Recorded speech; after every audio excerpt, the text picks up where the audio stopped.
ያው አንዱ ነገር ምንድነው ሙፍቲ በድርጊቱ ኢልሃም ነው ማለት ይቻላል። ወሲያ ብቻ አይደለም። አላህ ረጅም ጊዜ በፊት ያሳያቸው ነገር ይመስላል። ከ2013 ጀምሮ በንጹህ ገንዘባቸው የገዙት መሬት አለ። እዛ ግቢ ላይ ቀብር ስነ ስርዓታቸው እንዲፈጸም ኑዛዜ አድርገዋል፣ ወሲያ አድርገዋል። ወሲያቸው ገና የሚመጡ ነገሮችን በነገራችን ላይ መቀበራቸውን ብቻ ሳይሆን ሌሎች ጉዳዮችንም አደራጅተው ነው የሄዱት። በሚገርም ሁኔታ ነገሮችን ያወቋቸው በሚመስል ሁኔታ ማለት ነውና አደራጅተው ሂደዋል።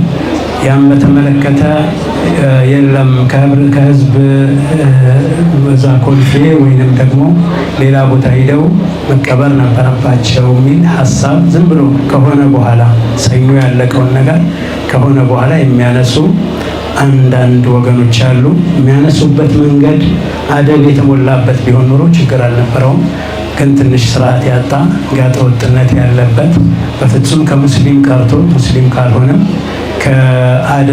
በፍጹም ስነ ምግባር ሰው ከሆነ ሰው የማይጠበቁ ገለጻዎች አሉና ያን በተመለከተ ያው እኔ አንድ ጽሁፍ አጋርቼ የነበረ ትናንት ማታ እያመመኝ አክቹዋሊ የተጨማሪ ሀሳቦችን ማስፈር አልቻልኩም አሞኝ ስለነበረ። ግን ዋናው ምንድነው በሁሉም መዝሀቦች የኢትዮጵያ ዓሊሞች ማህበር ይመራባቸዋል ተብለው የተቀመጡ 4 መዝሀቦች አሉ። ከዛ ደግሞ በእኛ ሀገር የተስፋፉ 2 መዝሀቦች አሉ፣ ሻፊዒያና ሐነፊያ መዝሀብ። በሁለቱም መዝሀቦች ከህዝብ መካነ መቃብር ባሻገር በግል ደረጃ ንጹህ በሆነ መሬት ውስጥ መቀበር ችግር እንደሌለው ያው 2 የመዝሀብ ዑለሞችን ወይም ደግሞ ቴክስቶች ተጠቅሰው ተገልጿል። አንደኛ የኢማም ነወዊ ኪታብና ሁለተኛ ኑር አልኢዳህ የኛ የሐነፊ መዝሀብ ኑር አልኢዳህ ኪታብ ሸርሑ መራቂል ፈላህ እንደዚህ የተገለጸበት ሁኔታ አለ። ይህንን በተመለከተ የነቢዩ ሰለላሁ ዐለይሂ ወሰለም የተቀበሩበትን ሁኔታ መሰረት አድርገው ነው ኢማም ነወዊ ይሄ ነገር የሚፈቀድ ነው ያሉት።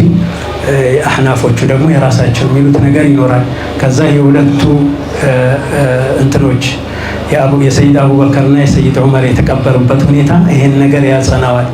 ሌላው ሷሃቦቹ እነዚህ ሁሉ የቀብር ስነ ስርዓቶች ሲፈጸሙ በይሁንታ ማሳለፋቸው ይሄ ነገር ከሸሪዓዊነትም በላይ መሆኑን ያሳያል። ከዛ በኋላ ያሉ ትልልቅ ዑለሞች በሐዲሱም በፍቅሁ የሚታወቁ እንደ ኢማም ነወዊ ያሉ፣ በተሰውፉ በተርቢያው የሚታወቁ እነ አብዱልቃድር ጀይላኒ ያሉ ሌሎችም ኢማሞች ዑለሞች በአጠቃላይ በታሪክ ውስጥ በሚያስተምሩበት ዛውያ ነው የተቀበሩት። ይሄ በመቶዎች የሚቆጠሩ ዑለሞችን መጥቀስ ይቻላልና ህጋዊነቱ ሸሪዓዊነቱ የታወቀ ነው። ከዚህ ውጭ የሚሰጡ አስተያየቶች ሸሪዓውን ካለማወቅ ከጀህል ወይንም ደግሞ ሌላ መክፍኤ ሌላ ዓላማ በማዘል የሚሰጡ አስተያየቶች ናቸው እንጂ ሸሪዓውን ከመቆርቆር የሚሰጡ አይደሉም። ሌላ ሰው አዞንም ጥሩ አይደለም። ሙፍቲ ፍቅሁን ያውቁታል፣ ቁርአኑን ያውቁታል፣ ሐዲሱን ያውቁታልና እድሜ ልካቸውን ለ60 ዓመታት ያክል በዱዓና በዒልም የኖሩ ሰው ናቸውና እሳቸውን የሚያክል ትልቅ ሰው የተሳሳተ ኑዛዜ ያስተላልፋሉ ብሎ ቅንጣት ታክል እንኳን 99% ሳይሆን 1% መጠራጠር በራሱ ይሄ በጣም በሽታ ነው፣ የውስጥ በሽታ ነው የሚያሳየው። ሌላ ሙስሊሙን ኡማ በክፉ የመጠርጠር ሁኔታ አለ። ሙስሊሙ ኡማ በአጠቃላይ ተውሂድ የማይችል ዑለሞቻችን በአጠቃላይ ዒልም ፍቅሁን የማይችሉ አጅላዎቹ እነዚህ ግን ትናንት የመጡ ምናልባት ከሰፊና ላወላን እንኳን የማያውቁ ሰዎች የዲን ተቆርቋሪ የፍቅህ ተቆርቋሪ የተውሂድ ባለቤት ሁነው መምጣታቸው በራሱ በጣም አሳፋሪ ነገር ነውና ይሄ በአጠቃላይ ትልቅ ማህበራዊ ንቅናቄና ማህበራዊ መፍትሄ የሚፈልግ ነገር ነው። ይህንን ነገር መታሰብ አለበት። ከዚህ አልፈው ያው ጽሁፌም ላይ ገልጬዋለሁ፣ ሂደቱን ለማደናቀፍ ከፍተኛ ሙከራዎች ተደርገዋል። ስም መዘርዘር አልፈልግም። እሁድ ማታ እዚህ የነበረው በኮሚቴውና በአንዳንድ በእኛ በሌሎች ግለሰቦች ላይ የነበረው ጫና ከባድ ነው፣ ለህዝብ አይነገርም። እስከ ሌሊቱ 6 ሰዓት ላይ ከፍተኛ ፍትጊያ ነበረ። ሰው አዝኖ ቤተሰብ አዝኖ ሀሳብ ገብቶት ሰው በሚያለቅስበት ሰዓት ከጀርባ መሰሪ ስራ ሰርቶ የመንግስት ባለስልጣናትን ሳይቀር በመጠቀም በማሳሳት የተሳሳተ ኢንፎርሜሽን በመስጠት ብዙ ሙከራ ተደርጓል። ብዙ ስልኮች ተደውለዋል። እዚህ ማታ እስከ ሌሊቱ 5-6 ሰዓት ኮሚቴው ቤተሰብና በዙሪያው የነበርንበትን ሁኔታ እናውቃለን። በየደቂቃው ስልክ ይደወል ነበር። ይሄን ነገር ቀይሩ፣ ምን አገባችሁ? መንግስት ሰዎች አይደላችሁ? መንግስት እኮ ህግ ያስከብራል እንጂ በሃይማኖታዊ ጉዳይ መግባት መብት የለውም። እና አሳስተዋቸው ነው የምለው እኔ። የተለያየ የተሳሳተ ኢንፎርሜሽን ሰጠዋቸውና ተልእኮ ፈጻሚ ሆነው በሚኒስትር ደረጃ በምክትል ሚኒስትር ደረጃ አሳፋሪ የሆነ እንቅስቃሴ ያደረጉ ወገኖች ነበሩ። መጨረሻ ላይ ግን ሌሊቱ 5-6 ሰዓት ላይ የኮሚቴው መግለጫ ከተሰጠ በኋላ ኑዛዜ ሃይማኖታዊ ጉዳይ መሆኑን ከተረዱ በኋላ በቃ እኛ ተረድተናል ብለው አቋማቸውን ያሳወቁበት ሁኔታ ነበር።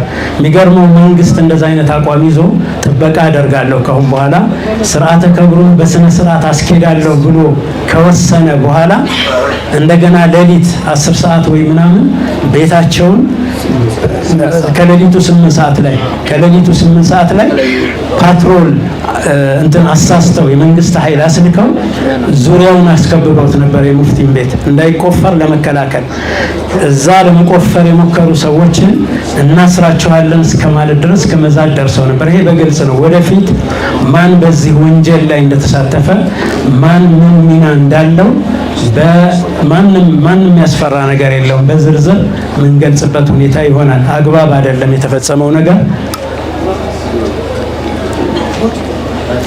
ብዙ ጥረት ነው የተደረገው። ይሄን ለማፈን ተሞክሮ ነበር። አያስፈልግም።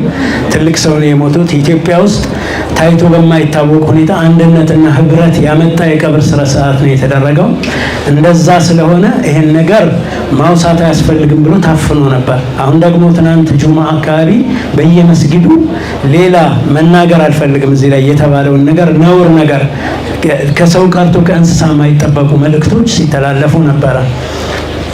ጤነኛ አእምሮ እንደዛ ሊያስብ አይችልም። ጤነኛ አእምሮ እንደዛ አይነት ጥሪ ሊያደርግ አይችልም። እና በጣም ከስነ ምግባር የወጣ ከሰውነት የወጣ ብልግና ባለጌ የሆነ ጋጠወጥ የሆኑ ጥሪዎች ተደርገዋል። እና ያ ጥሪ አግባብ በሆነ መልኩ በሚመለከታቸው ሰዎች በጽሁፍም በቃልም መልስ ተሰጥቶበታል። ግን አጠቃላይ ማህበረሰቡ መረዳት ያለበት ከጀርባ ሰው ሀዘን ላይ ሆኖ ሰው እያዘነ ሰው እያለቀሰ ከጀርባ ግን ሴራ ይሸረብ ነበረ። እንዴት አይነት ወንጀልና እንዴት አይነት እንትን እንደሆነ ከዛ መጨረሻ ላይ በህግም ደረጃ የሚያስጠይቁ ቃላት ነው የተነገሩት። ትናንትም በአጠቃላይ በህግ የሚያስጠይቁ ናቸው። ወደፊት የሚታይ ይሆናል። ግን በህግ የሚያስጠይቁ ነገሮች ነው የታዩት። አሁን ያ ነገር በጽሁፍም በምንም ስላለ ፌስቡክም ላይ ቴሌግራምም ላይ ገብታችሁ ማየት ትችላላችሁ። ብዙ መረጃዎች ማቅረብ ይቻላል። በህመም ስሜት ነው ትናንት ስለተጻፈ ነው እንደዛ የሆነው። አሁን ግን ትልልቅ መሻይኮች አሉ በዚህ ጉዳይ ላይ እኔ መናገር መብት የለኝም። በዕልሙን ረጅም ጊዜ የዕልም ባህር የሆኑ ሰዎች አሉ። እነሱ አህካሟን ብቻ ሙፍቲ ያረጉት ስራ ሸሪዓዊ መሆኑን ብቻ ይገልጹልናል። እነ ሼክ አርዋህ አሉ እሳቸው ላይ የሰገዱባቸው፣ እነ ሼክ ቃሲም እነ ሼክ በድሩ አሉ፣ እነ ሌሎችም አሉ። ሁለት ደቂቃ የምትሆን እችኑ ከሸሪዓው አኳያ ምንም ቅንጣት ታክል አቧራ እንደሌለው ችግር እንደሌለበት ብቻ ያሰምሩበታል። ከዛ በኋላ ህብረተሰቡ አጠቃላይ ይሄን ተመልክቶ መደናገር አንድ ጎረምሳ አንድ ቋንቋውን ይቅርታ አድርጉልኝና አንድ ወጠጤ በጮኸ ቁጥር ሰው መደናገር የለበትም። የዒልም ባህሮች አሉ። ዒልም የሚመራው በትልልቅ ሰዎች ነው። ፍቅሁን፣ ሐዲሱን፣ ነህውን፣ ሶርፉን በቀሩ ሰዎች ነው እንጂ በየመንደሩ ምንም ቂርአት እና ሼኻቸው በማይታወቅ ሼኽ የሌለው ሰው ሸይጣን ነው። ሼኻቸው በማይታወቅ አቅጣጫ ከየት እንደቀሩ በማይታወቅና ቲክቶክ እና ፌስቡክ ሙፍቲ ባደረጋቸው ሰዎች አይደለም ሸሪዓ የሚመራውና ይሄን ነገር በስነ ስርዓት ነው። አሁንም ደግሞ መጨረሻ መልእክት ማስተላልፈው ከእንዲህ አይነት ጋጠወጥ ድርጊት ሁሉም ሰው እንዲቆጠብ ነው። በህግ የሚያስጠይቅ ነገር ነው። ከአላህ ዘንድ የሚያስጠይቅ ነገር ነው። የማህበረሰብንም ኩርፊያና ቁጣ የሚያመጣ ነገር ነው። ሁከት ብጥብጥ ለመቀስቀስ ካልሆነ በቀር እንዲህ አይነት ነገር አይነገርምና አላህን ፍሩ፣ ተጠንቀቁ። እንዲህ አይነት መልእክት የምታስተላልፉ ወገኖች ቢያንስ ሰው ለመሆን ሞክሩ። ሙፍቲ አሊም ናቸው፣ ብዙ ነገሮች አሉ። ያን ተውትና ሰው መሆናቸውን ብቻ አስባችሁ እንዲህ አይነት ቤተሰቡን አስቡለት፣ ቤተሰቡን እዘኑለት። ሀዘን የሰነበተ ስቃይ ውስጥ የሰነበተ ሰው ነው። ኡማውን እዘኑለት። አባቱን አጥቶ እስካሁን እያለቀሰ ያለ ማህበረሰብ ነውና ይህን መልእክት አስተላልፋለሁ። ቀሪውን ለመሻይኾቹ ሰጥና አጫጭር መልእክት አስተላልፈው ወደ ቀጣዩ ነገር እንሄዳለን። أما بعد السلام الله عليكم ورحمته وبركاته.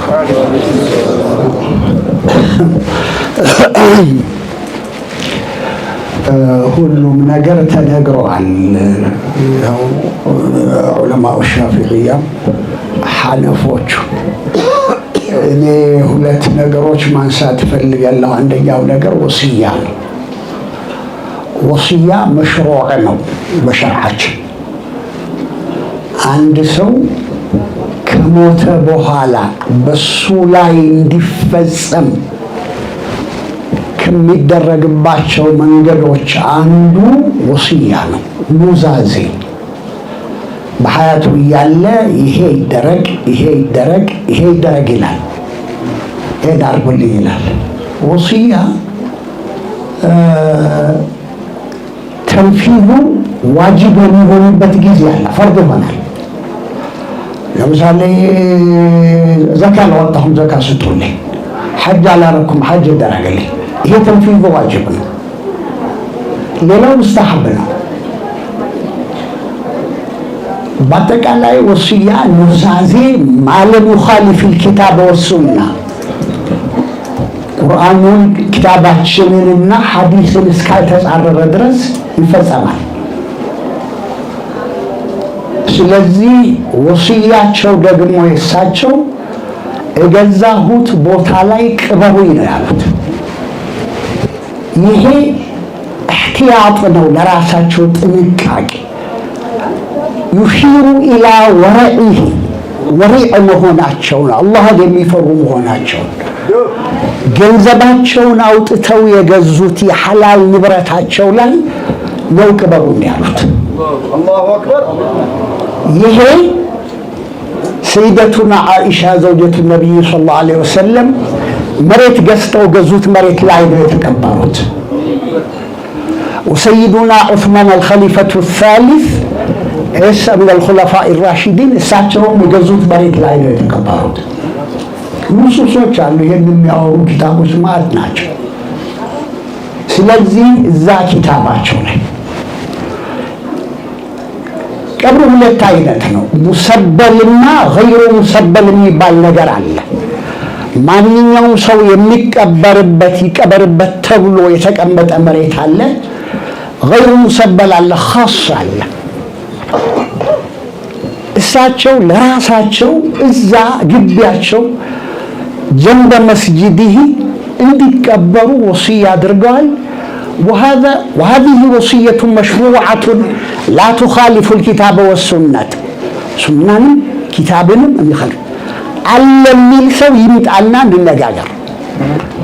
بمحضر من الناس በሚዲያ ቁጭ ብለን እንነጋገር አለ የሚል ሰው አለ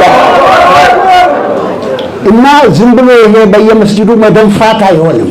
ለዚያውም የመሀይም ድንፋታ የጃሂል ይሄ ትክክልም አይደለም።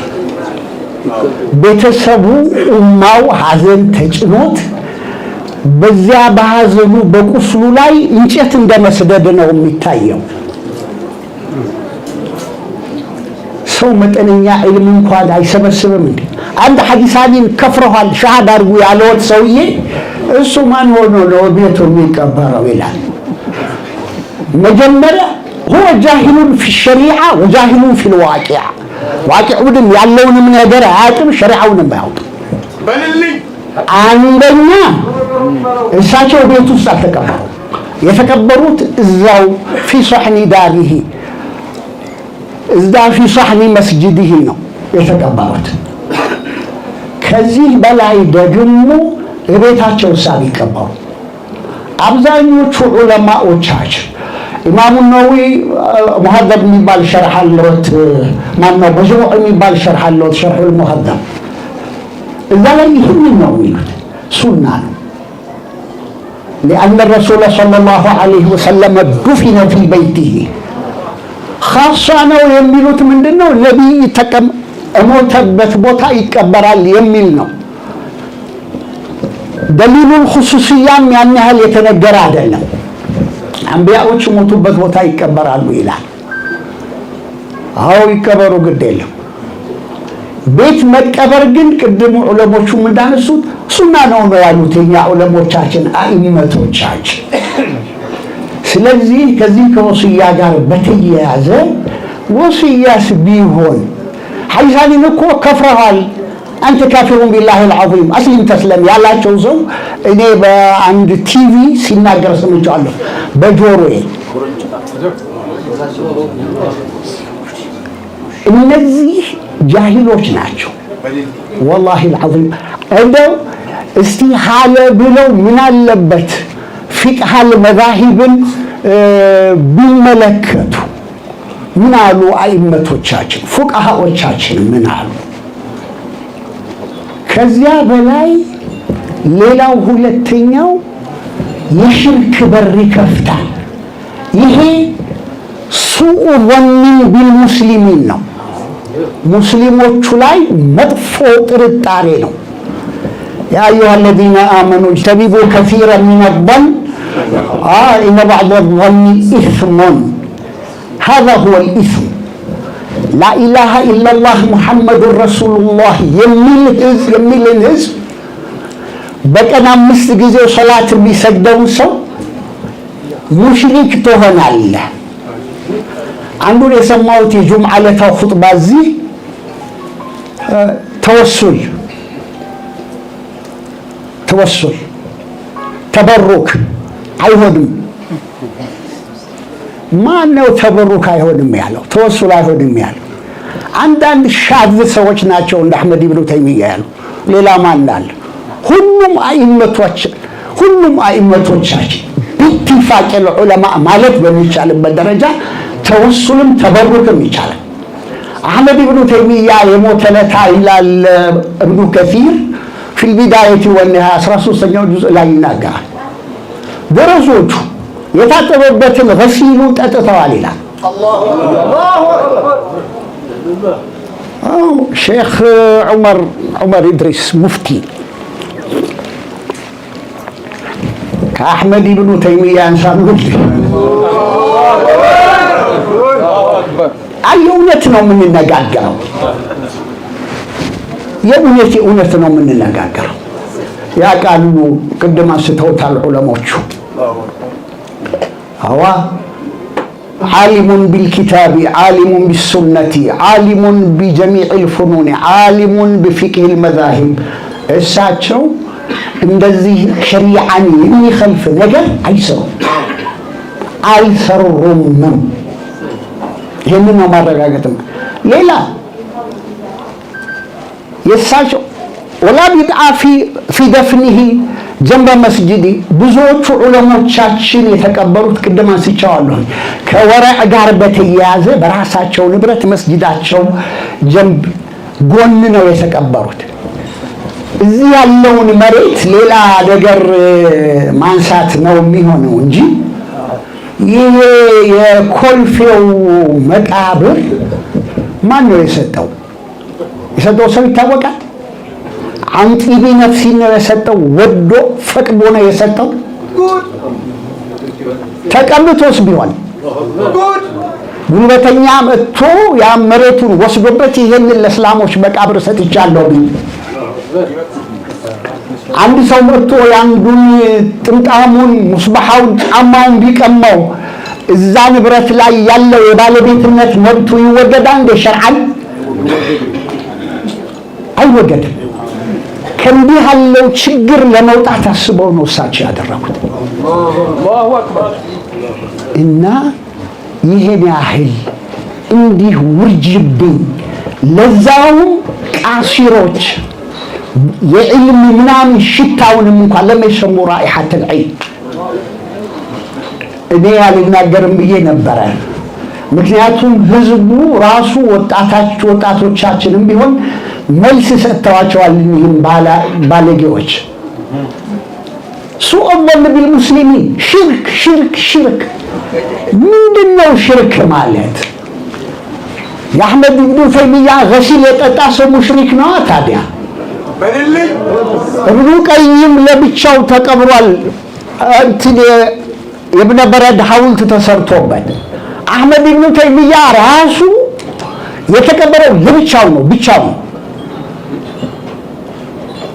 አሕመድ ኢብኑ ተይሚያ ዑለሞቹ ሁሉ ያወገዙት ሰው ነው በወቅቱ የነበሩት አኢመቶቻችን ከዛ በኋላ የመጡትም ሰዎች ሙንሐሪፍ ነው ብለው ያሐከሙበት ነው።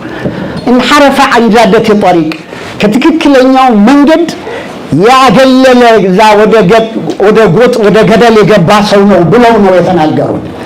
ይህንን ፈታው በጊዜ የተሰጡትን ፈታዋዎች በወቅቱ የነበሩት ሰላጢኖች አስረውታል ደጋግመው። ይሄ ሰውዬ ብቻውን ተቀብሯል። ሸይኹል ኢስላም ምናምን የሚሉት እኛ እንኳን በሸይኹል ኢስላምነቱ አናምንም።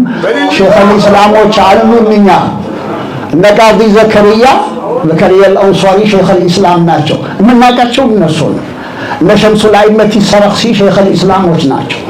እነ ኢማሙ ነወዊ ሸይኹል ኢስላሞች ናቸው።